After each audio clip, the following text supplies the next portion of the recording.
Salut à tous, j'espère que vous allez bien. Bienvenue sur la chaîne.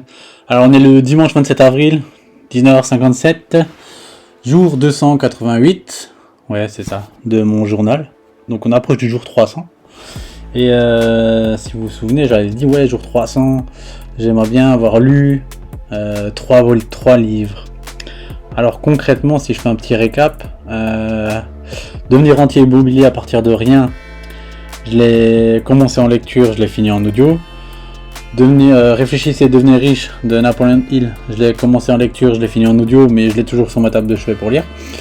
Et j'avais un autre livre en tête, c'est les 17 lois du succès, aussi de Napoleon Hill. Merci Rémi, cadeau de Noël. Et donc je l'ai pas encore commencé. 12 jours, ça commence à être un peu tendu. Mais bon, c'est pas grave, on improvise. Et en fait là, ce qui est marrant, c'est que actuellement, j'ai le petit. Il a un devoir sur un livre, c'est un devoir de lecture. Son livre, c'est Louison et Monsieur Molière. Et il devait le lire pendant les vacances, et mercredi, il doit faire un compte rendu et l'avoir lu, du moins. Alors, moi je regarde un peu ses devoirs, et je lui fais alors, t'as lu ce livre? Ouais, c'est bon, je l'ai lu pendant les vacances et tout. Je fais ok. Je demande de quoi ça me parle. Il dit oui, c'est un roi et un petit garçon. C'est bizarre quand même, un roi, ça parle de Molière. Y a pas le roi sur la couverture. Je commence à prendre le livre et je lis. Non, j'ai lu la 4ème couverture.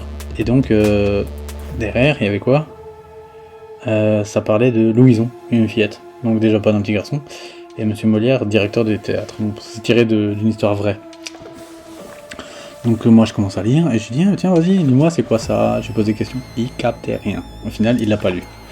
Donc forcément, je lui ai dit faut que tu le lises. Et pour qu'il réussisse à le lire, il fallait qu'on trouve aussi un moyen de l'intéresser et un autre moyen, ce que j'appelle la carotte en fait.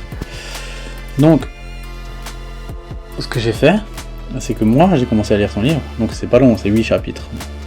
Donc je lis un chapitre, je fais un résumé sur ChatGPT et je lui dis de me poser 5 questions en format QCM pour chaque chapitre.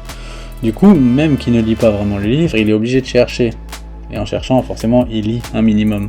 Donc il assimile quand même l'histoire. Donc là, on est au chapitre 5. Il lui reste plus que 3 chapitres. Donc demain, il faut que je lise les 3 chapitres. Je finis son QCM. Et voilà, ce sera un livre de fait. Du coup, moi, ça me fait un livre de lu aussi. C'est pas du développement personnel ou quoi que ce soit, c'est de la littérature. Mais en soi, je trouve qu'il est intéressant ce livre. Et c'est un petit livre, mais il est cool. Voilà, pour la petite histoire de la semaine, c'était un peu marrant. Voilà. Donc bien, on va vite prendre une page au pif dans mon premier journal. Donc on va essayer de se relire tranquillement. Je prends au pif, mais j'ai pas envie de rester au mois de juillet, on va un peu avancer. Tiens, là. Ah bah tiens. Mercredi 31 juillet, jour 23. Ah bah, un fermier rend visite à un sage pour lui demander conseil.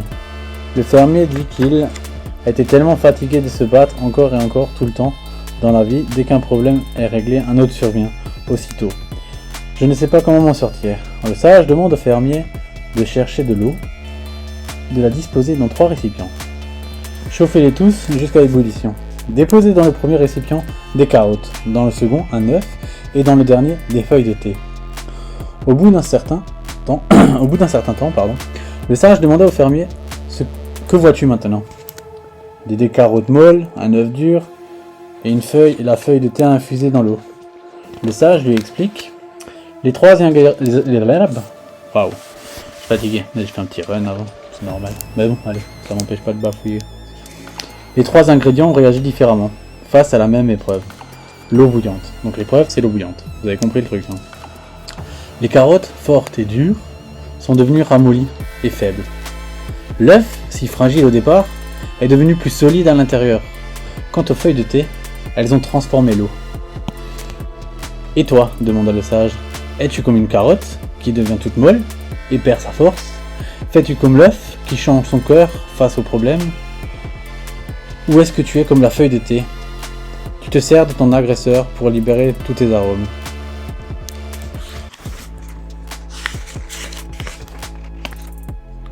et tu le transformes par la même occasion. C'est toi qui choisis. Voilà. Ouais, en fait, elle est pas mal. On est tombé sur une bonne tirade de ce journal. Donc c'était le premier mois en plus que j'ai écrit ça. J'ai dû tomber sur ça dans un des bouquins audio que j'ai écouté sur la chaîne Développement Personnel sur Spotify. Donc en vrai, oui, ça nous reflète tous.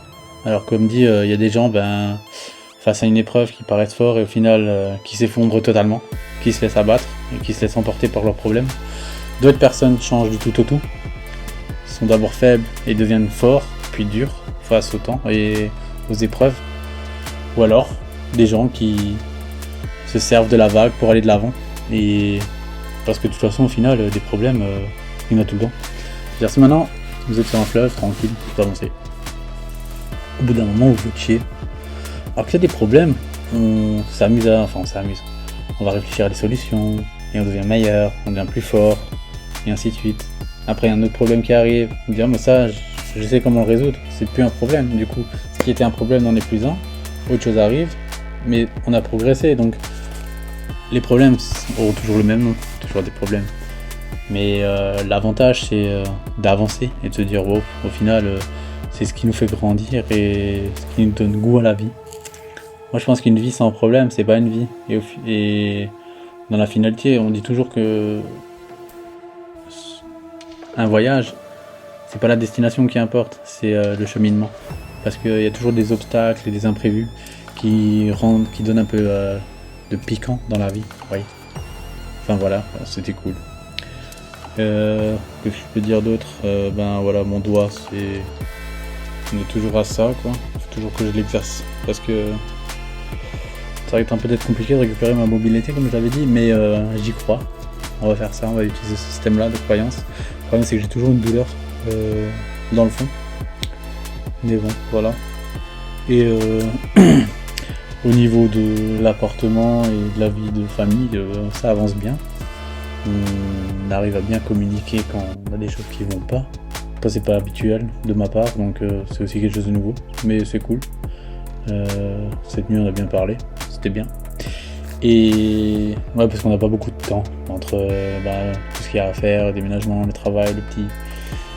C'est chaud, mais j'ai jamais vécu ça, donc c'est nouveau. Vous voyez, c'est pas un problème, c'est que c'est une nouvelle épreuve. Et je peux pas anticiper parce qu'au final, chaque personne est différente, chacun réagit différemment. Le petit, une fois c'est blanc, tout se passe bien, de l'autre côté après il devient noir et on sait pas pourquoi, il a décidé de faire chier. Et voilà quoi, mais c'est la vie, elle est comme ça. Donc on avance ensemble, c'est l'essentiel. Toujours avancer, garder le cap, pas se laisser avoir. Et moi je vous souhaite bon courage et j'espère que cette petite vidéo vous a plu. Allez, n'hésitez pas à vous abonner, laissez un pouce bleu si vous avez envie. Et même un commentaire pour me dire ce que vous en pensez, si vous avez des sujets à parler, je suis ouvert à tout. C'est un peu le but de cette chaîne, c'est de parler de mon expérience, de votre expérience, si vous avez envie, n'hésitez pas, lâchez-vous. Allez, à plus, ciao.